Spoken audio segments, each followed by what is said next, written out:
Hello बच्चों, मैं अमितेश श्रीवास्तव स्वागत करता हूं आप सभी का हमारे YouTube channel trust in excellence पर 12वीं फिजिक्स का 9वां अध्याय किरण प्रकाश की अर्थात रे ऑप्टिक्स। इसमें हमने आपको प्रकाश पर बताया। प्रकाश के बाद प्रकाश का परावर्तन क्या होता है इसको मैंने अच्छे से समझाया है। आज हम परावर्तन की घटना पर आधारित एक चीज पढ़ेंगे जिसका नाम है दर्पण। क्या नाम है भैया? दर्पण। अंग्रेजी में कहते हैं मिरर। बात समझ में आई ना? ये दर्पण जो है वो परावर्तन के आधार पर एक घटना है। मतलब आप शीशा देखते हैं, प्रतिदिन देखते होंगे, कोचिंग आने के लिए, स्कूल जाने के लिए ना, कहीं पर शादी विवाह में जाने के लिए, पूरी का न्योता खाने के लिए बिना देखे तो आप घर से निकलते नहीं होंगे। वही है दर्पण। अब दर्पण की परिभाषा जो कि 10th में आप पढ़ लिए किसे कहते हैं, तो दर्पण कांच का एक पृष्ठ होता है। दर्पण कांच का एक जिसकी एक सतह पालिशदार होती है। मतलब कांच का कोई भी एक टुकड़ा ले लीजिए, कांच का कोई भी एक पट्टी ले लीजिए, कुछ भी कांच का एक पृष्ठ, उसको एक तरफ से आप पेंट कर दीजिए। अब जब आप पेंट करेंगे तो एक तरफ से इसमें परावर्तन होगा, एक तरफ से आप देखेंगे तो आपको अपना जो भी पार्ट है, जैसे आप चेहरा देख रहे हैं चेहरा दिखेगा, मोटरसाइकिल आपको अपना देखना मोटरसाइकिल दिखेगा ना। इसका मतलब दर्पण की परिभाषा सामान्य सी है। दर्पण क्या है? कांच का एक पृष्ठ है ना जिसकी एक सतह पालिशदार होती है और दूसरी सतह से क्या होता है? परावर्तन की घटना होती है। आई बात गई समझ में? दर्पण दो प्रकार का होता है। दर्पण कितने प्रकार का? दो प्रकार का। पहला है समतल दर्पण और दूसरा है गोलीय दर्पण। पहला समतल दर्पण, दूसरा गोलीय दर्पण। ठीक है। समतल दर्पण किसे कहते हैं इस पे चर्चा करते हैं।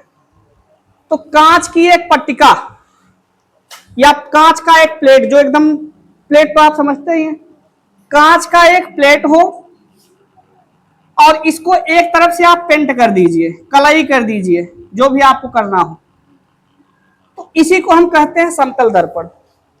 बात समझ में आई ना?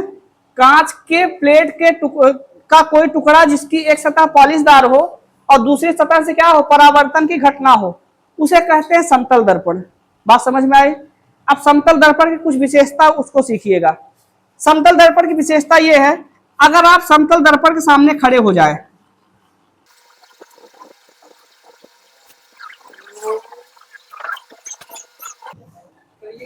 ये आप सबकी होने वाली, समझ रहे हो ना, वही है। तो ये आप सब उनको देखने जा रहे हो, उसके लिए सज समझ रहे हैं। बात समझ में आई ना? बाय द वे हमारे 12 के जो होनहार विद्यार्थी हैं उनकी शादी होने वाली है। इनका नाम है, क्या नाम रखे? इनका नाम पुदीना देवी रख दें। पुदीना देवी आप सबके लिए सज रही हैं। किसके सामने? समतल दर्पण के सामने। अब इनके लिए एक समस्या मैं आपको अभी, सुनिए, प्रश्न घुमाता हूं, पहले आप समझिए। पुदीना देवी अभी किसके सामने है? समतल दर्पण के सामने है। समतल दर्पण का एक महत्वपूर्ण काम यह है कि आप इसके सामने रहेंगे आपका उतना ही बड़ा प्रतिबिंब बनाएगा। बात समझ में आई ना? मतलब अगर कहें पहली विशेषता, तो समतल दर्पण द्वारा बनने वाला जो प्रतिबिंब होता है सीधा बनता है। मतलब पुदीना देवी कैसे बनेंगे? जैसे हैं वैसे दिखेंगे, ऐसे नहीं, नीचे की तरफ नहीं दिखेंगे। बात समझ में आई? दूसरा, जितनी बड़ी ये है उतनी बड़ी दिखेंगे, सीधा आभासी। आभास आप करते हैं ना कि वास्तविक बनता है, वो वास्तव में तो आप होते नहीं है कि वास्तविक होता है। तो मतलब समतल दर्पण द्वारा बनने वाला प्रतिबिंब क्या होता है? सीधा बनता है, वस्तु के बराबर, वस्तु के बराबर बनता है। बात समझ में आई ना? लेकिन अब हम एक सिचुएशन ये रख रहे हैं, पुदीना देवी जो शीशा देख रही है, दर्पण देख रही है ना, पुदीना देवी की हाइट है, मैं तुमको ना, हम 8 फीट के टोकर दिवाऊंगे। पुदीना देवी की हाइट है कितनी फीट? 8 फीट। भगवान करे ऐसी मिले आपको। हाँ, जैसे आपका मन करे। इनके 2 फीट के तो बाल हैं और 6 फीट ये खुद हैं, 6 2 8 फीट। पुदीना देवी 8 फीट की हैं। बात समझ में आई ना? पुदीना देवी को अपना पूरा वो प्रतिबिंब देखना है। इनको मिनिमम कितने माप का दर्पण चाहिए जिससे अपने आप को पूरा देख पाए? 9 फीट। ये तो आप अंदाजा मार रहे हैं ना। फिजिक्स कहता है कि अगर इनकी हाइट 8 फीट की है तो हाइट के आधे के बराबर इनको दर्पण चाहिए। मतलब इनको अपना पूरा प्रतिबिंब देखने के लिए दर्पण की मैक्सिमम हाइट कितनी होनी चाहिए? 4 फीट की। पुदीना देवी फिजिक्स पढ़ती हैं, तुम्हारी तरह बकलोल नहीं है ना, उनको 9 फीट नहीं चाहिए शीशा। बात समझ में आई ना? उनको उस दर्पण की आवश्यकता कितने फीट की पड़ेगी? 4 फीट के दर्पण में पुदीना देवी पूरी तरह से अपने आप को देख लेंगे। आई बात गई समझ में? तो अब यहां से हम अगर दूसरी बात करें समतल दर्पण की, अगर किसी व्यक्ति की हाइट यच है और उसको अपना पूरा प्रतिबिंब देखना है तो दर्पण की हाइट कितनी होनी चाहिए? यच बाई 2 होना चाहिए। बात समझ में आई? अगला,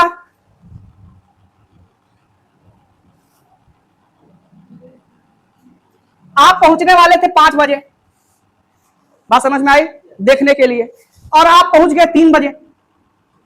कितने बजे? अब अभी तो पुदीना देवी तैयार ही नहीं हुई है ना, और आप 3 बजे पहुंच गए, इनको दिखाना है, ये झटाक से किधर दौड़ेंगे? दर्पण की तरफ। बात समझ में आई ना? मान लेते कि इनके दौड़ने की स्पीड जो है वो 15 मीटर पर सेकेंड है, क्योंकि तेजी से दौड़ेंगे। कितनी? 15 मीटर। किधर? शीशे की तरफ ना। अब इनको शीशा जो दिख रहा है समतल दर्पण में, ये जो अपने आप को देखेंगे, उनका प्रतिबिंब तो दिखेगा ही। उनका प्रतिबिंब जो उनकी तरफ दौड़ता हुआ दिखेगा वो कितना दिखेगा? दूसरा प्रश्न समतल दर्पण से हमने कहा पुदीना देवी कितनी तेज दौड़ रही है? 15 मीटर पर सेकंड की स्पीड से दौड़ रही है। किधर? शीशे की तरफ। अच्छा, अगर आप शीशे की तरफ दौड़ रहे हैं, शीशा का जो प्रतिबिंब है वो भी तो आपकी तरफ दौड़ रहा है, दिखेगा कि नहीं दिखेगा? तो अगर आप दौड़ रहे हैं तो वो भी दौड़ रहा है, लेकिन आप कितनी तेज दौड़ रहे हैं? वो कितनी तेज दौड़ेगा? कितना? वो भी दौड़ता हुआ दिखेगा। आप देखिए, आप घर जाइएगा, शीशा देखिएगा, शीशे की तरफ दौड़िएगा तो शीशे वाला प्रतिबिंब भी आपकी तरफ दौड़ेगा, तो 2 गुना। कितना? 2 गुना। अर्थात अगर ये 15 मीटर पर सेकंड की स्पीड से दौड़ रही हैं, इनका जो प्रतिबिंब इधर बनेगा वो कितना तेज दौड़ेगा? 30 मीटर पर सेकंड। तो तीसरी बात आपने क्या समझा? स्पीड अगर भी है किसकी? आपकी, अर्थात वस्तु की ना, तो प्रतिबिंब की स्पीड कितनी होगी? 2 भी होगी। आई बात गई समझ में? ये सब के सब क्या है? समतल दर्पण की विशेषताएं हैं। बात समझ में आई ना? तो समतल दर्पण क्या है? प्रकाश के परावर्तन पर आधारित एक यंत्र है, यंत्र भी तो कह सकते हो आप ना, जिसमें क्या होता है, कांच की एक पट्टिका को एक तरफ से पॉलिश कर दिया जाता है और दूसरी तरफ से आप उसको क्या उपयोग में लाते हैं? प्रतिबिंब देखने के उपयोग में लाते हैं। बात समझ में आई ना? समतल दर्पण द्वारा बनने वाला प्रतिबिंब कैसा होता है? सीधा, वस्तु से वस्तु के बराबर। बात समझ में आई ना? अगला, अगर वस्तु की हाइट यच है तो उसके दर्पण की हाइट कितनी होनी चाहिए? अर्थात समतल दर्पण कितना चाहिए? यच बाई 2 चाहिए। अगला, अगर वस्तु उसकी तरफ भी स्पीड से दौड़ रहा है तो उसकी तरफ प्रतिबिंब किस स्पीड से दौड़ेगा? 2 भी के स्पीड से दौड़ेगा। ये सब क्या है? इसके कुछ महान काम है। बात समझ में? अगर प्रश्न पूछता है तो यही सब आपसे पूछ सकता है। आई बात गई समझ में? इसको मिटाओ।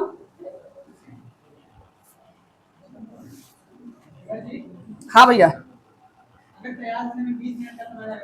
हाँ, तैयार होने में अगर आप उसमें भी हलचल मचा रहे हो ना, जैसे हमने कहा कि आप उसको स्पीड की नजर से देख रहे हो कि आप तैयार हो रहे हो, उसमें भी आप स्पीड देख रहे हो, तो समय तो स्पीड है नहीं। आप अगर स्पीड को कुछ बताएंगे, जैसे आप मान लीजिए 3 मीटर पर सेकंड की स्पीड से चलते हुए तैयार हो रहे हो, तो आपको कितना दिखेगा? यह प्रश्न होना चाहिए। तब आपको वो कितना दिखेगा? 3 गुनी की स्पीड से वो आपको तैयार होती हुई दिखेंगे। अगर आप चलता फिरता उनको देखना चाहते हैं, मैं चल फिर रहा हूं, तैयार हो रहा हूं ना, आप भागते भागते तैयार हो रहे हैं, वो भागते भागते कैसे तैयार होगा?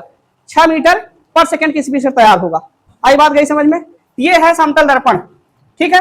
अब अगर आपसे कोई कहे समतल दर्पण क्या बता सकते हो ना, दर्पण क्या है बता ही सकते हो। नोट्स की बात है, नोट्स में आप यही जो मैं बोल रहा हूं वही आप लिख सकते हो। ठीक। दर्पण किसे कहते हैं? दर्पण क्या है? किसी कांच के पृष्ठ के एक सतह को पॉलिश कर दी जाए और दूसरी सतह से परावर्तन की घटना प्राप्त हो, उसे कहते हैं दर्पण।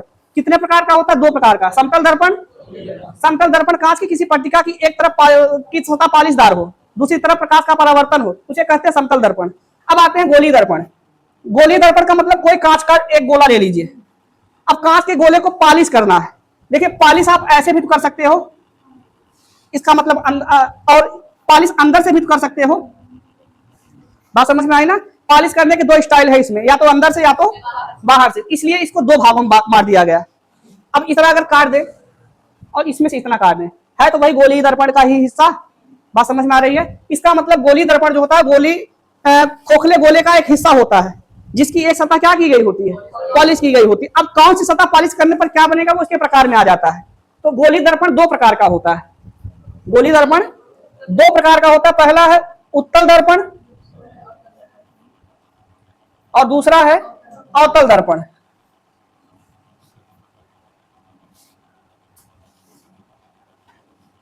उत्तल दर्पण किसे कहते हैं? तो आपने वही गोला देखा भी ना, गोले में अगर आप अंदर की तरफ पेंट कर दे तो परावर्तन किधर से होगा, उभरी हुई सतह से होगा। बात समझ में आई ना? अर्थात ऐसा दर्पण जिसमें परावर्तन उभरी हुई सतह से होता है, ऐसा दर्पण जिसमें परावर्तन उभरी हुई सतह से होता है उसे कहते हैं उत्तल दर्पण। समझ में आई बात? अब आते हैं अवतल दर्पण पर। हमने कहा अगर यही चीज अगर बाहर पेंट किए होते, अब परावर्तन किधर से होगा, अंदर की सतह से होगा, क्योंकि बाहर की सतह तो पॉलिश की हुई है। तो ऐसा दर्पण जिसमें परावर्तन दबी हुई सतह से होता उसे कहते हैं अवतल दर्पण। बात समझ में आई? तो ये दोनों की परिभाषा हो गई। क्या क्या हमने बताया कि ऐसा दर्पण जिसमें परावर्तन उभरी हुई सतह से हो उसे कहते हैं उत्तल, और जिसमें परावर्तन दबी हुई सतह से हो उसे कहते हैं अवतल। बात समझ में आई ना? देखिए उत्तल अवतल तो ये सामान्य सी परिभाषा है। अगर इसके प्रकृति की बात करें,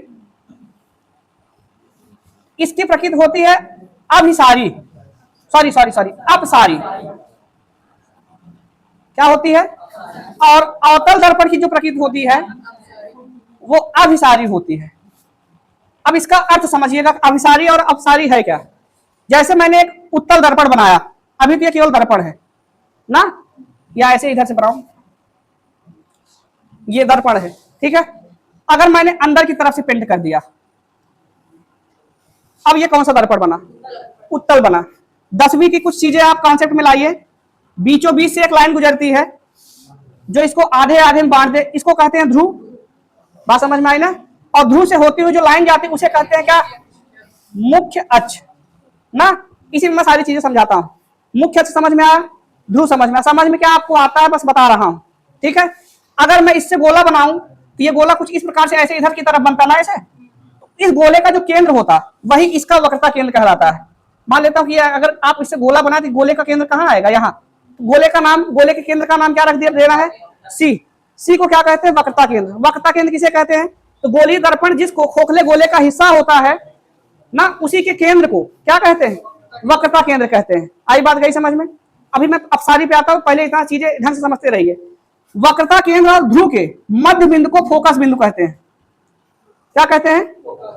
जैसे अगर यहां से यहां तक की दूरी 8 है तो फोकस कितने पर होगा, यहां से 4 सेंटीमीटर या मीटर जो भी हो। समझ में आई बात? तो वक्रता केंद्र और ध्रुव के मध्य बिंदु को क्या कहते हैं भाई, फोकस कहते हैं। क्या इतनी सारी चीजें याद रहेंगी? अब देखिए यहां पर अगर प्रकाश की कोई किरण ऐसे आए, उत्तल दर्पण है ये, चली आई, यहां पर टकराने के बाद ये ऐसे चली जाएगी, ठीक है। या कोई ऐसे आई, वो भी कैसे निकल जाएगी, इस प्रकार से निकल जाएगी। नीचे से भी आप ले जाएं वही सेम काम है। कहीं पर ये मिलते जुलते प्रतीत हो रहे हैं, इसी को कहते हैं अपसारी। अपसारी का मतलब फैल जाना। बात समझ में आई ना? अब अभिसारी पे आते हैं। किसकी प्रकृति है अपसारी? अवतल दर्पण की। एक दर्पण बनाइए, इसको बाहर से पेंट करेंगे, परावर्तन किधर से होगा, अंदर की सतह से। बीचों बीच क्या जाएगा भाई, एक मुख्य अक्ष जाएगा। इस मुख्य अक्ष का ध्रुव ये रहा, ठीक है। जिस गोले का यह हिस्सा होगा उसी का केंद्र इसका क्या कहलाएगा, वक्रता केंद्र कहलाएगा। इसका मध्य बिंदु क्या कहलाएगा, फोकस बिंदु कहलाएगा। बात समझ में आई ना? अगर प्रकाश की किरणें इस पे अगर ऐसे आके पड़े तो ये ऐसे फोकस से निकलेगी। दूसरी भी अगर कोई आती, ये भी किधर से निकलती, फोकस से निकल जाती। नीचे से भी अगर कोई ऐसे ले जाए, किधर से निकलेगी। अब बताओ, सबके सब फोकस से निकल रहे हैं तो ये एक बिंदु पर आकर मिल रही है ना। क्या ये किसी बिंदु पर आकर मिली हुई है? इसी को कहते हैं अपसारी, और इसको क्या कहते हैं, अभिसारी। बात समझ में आई ना? तो उत्तल दर्पण की प्रकृति अपसारी होती है और अवतल दर्पण की प्रकृति अभिसारी होती है। बात समझ में आई? तो अब अगर इतना समझ में आया तो प्रतिबिंब बनने का नियम जानते हैं, ठीक।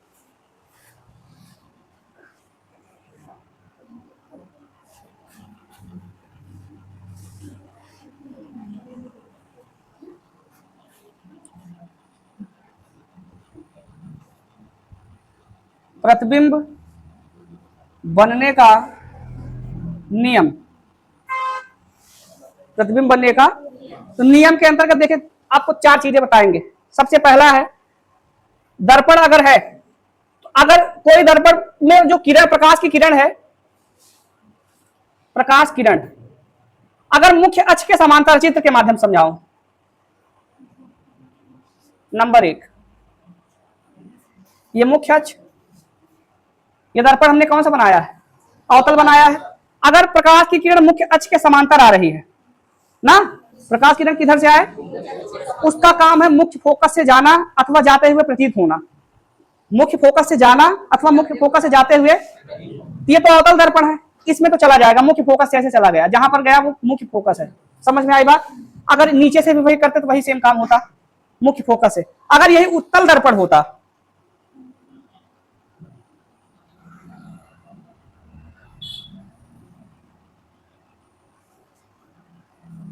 यह मुख्य अक्ष,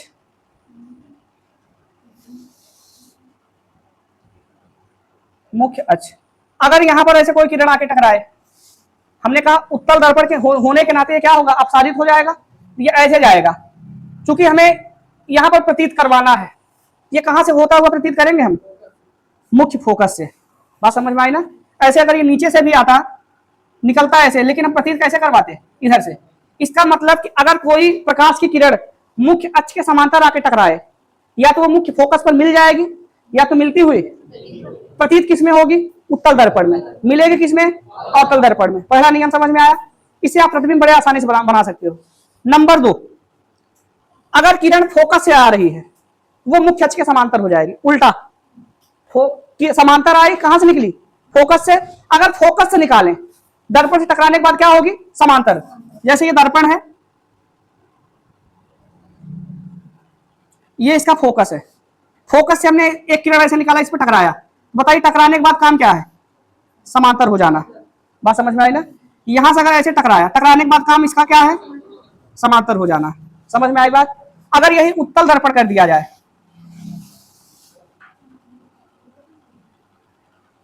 अब बताइए अगर इसका फोकस इधर होगा ना, ये तो आभासी फोकस है इधर से, अगर ये ऐसे है, बात समझ में आ रही है, तो ये किधर से निकल जाएगा, ऐसे समांतर निकल जाएगा। ठीक है। और सेम अगर नीचे से भी करना हो,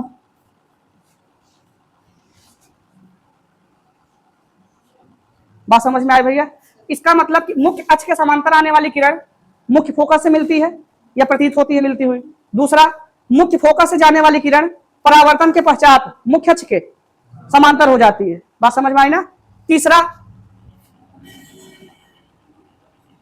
नंबर 3 है, अगर कोई प्रकाश की किरण, ये ध्रुव P है, ये फोकस F है, और ये वक्रता केंद्र C है। अगर प्रकाश की किरण वक्रता केंद्र से ऐसे आके जाए, तो ये अभी आ रही है, वक्रता केंद्र से वापस निकल जाएगी। अर्थात वक्रता केंद्र से जाने वाली प्रकाश वक्रता केंद्र से ही वापस लौट जाती है। बात समझ में आई ना। वक्रता केंद्र से जाने वाली प्रकाश की किरण वक्रता केंद्र से ही वापस लौट, अब चाहे दर्पण उत्तल हो चाहे दर्पण अवतल हो, दोनों में यही काम है। बात तीसरा नियम समझ में आया। चौथा नियम और आखिरी इसका है, अगर दर्पण में प्रकाश की किरण ऐसे ध्रुव पर आकर टकराए, मान लेते हैं यहां से 30 अंश के कोण पर आकर टकराया हुआ है, ये 30 अंश के कोण पर ही वापस चला जाएगा, सेम उतने ही कोण पर, लेकिन कहां पर टकराए, ध्रुव से टकराए। तो चौथा नियम यही है, अगर कोई प्रकाश की किरण जिस अंश के कोण से वो ध्रुव से टकराती है, उसी अंश के कोण से वो क्या हो जाती है, परावर्तित हो जाती है। तो 4 नियम अगर आपको पता है, तो अवतल दर्पण और उत्तल दर्पण द्वारा बनने वाले नियम जो प्रतिबिंब के हैं वो समझ में आ जाएंगे। समझ में आई बात। तो दर्पण किसे कहते हैं, दर्पण कांच का एक पृष्ठ होता है जिसकी एक सतह पॉलिशदार होती है ना। दर्पण कितने प्रकार का, 2 प्रकार का, समतल दर्पण, गोलीय दर्पण। किसी कांच की पट्टिका को एक तरफ से पॉलिश कर दी जाए तो उसे कहते हैं समतल दर्पण। गोलीय दर्पण, किसी कांच के खोखले गोले को एक तरफ से अगर पॉलिश कर दिया जाए उसे कहते हैं गोलीय दर्पण। कितने प्रकार का, 2 प्रकार का, उत्तल दर्पण और उत्तल दर्पण की प्रकृति अपसारी, अवतल दर्पण की प्रकृति जिसमें परावर्तन उभरी हुई सतह से हो उसे कहते हैं उत्तल दर्पण, जिसमें परावर्तन दबी हुई सतह से हो उसे कहते हैं अवतल दर्पण। बात समझ में आई। बनने वाले प्रतिबिंब के 3 नियम है। पहला नियम है कि अगर कोई प्रकाश की किरण मुख्य अक्ष के समांतर आ रही है, वो मुख्य फोकस से जाएगी या जाती हुई प्रतीत होगी। नंबर 2, अगर कोई प्रकाश की किरण मुख्य फोकस से जा रही है या जाती हुई प्रतीत हो रही है, वो मुख्य अक्ष के समांतर हो जाएगी। नंबर 3, अगर कोई प्रकाश की किरण वक्रता केंद्र से जा रही है तो वो वक्रता केंद्र से वापस लौट जाएगी। चौथा, अगर कोई प्रकाश की किरण ध्रुव से टकरा रही है तो वो उसी कोण से वापस परावर्तित हो जाएगी। 4 नियम है, समझ में आई बात?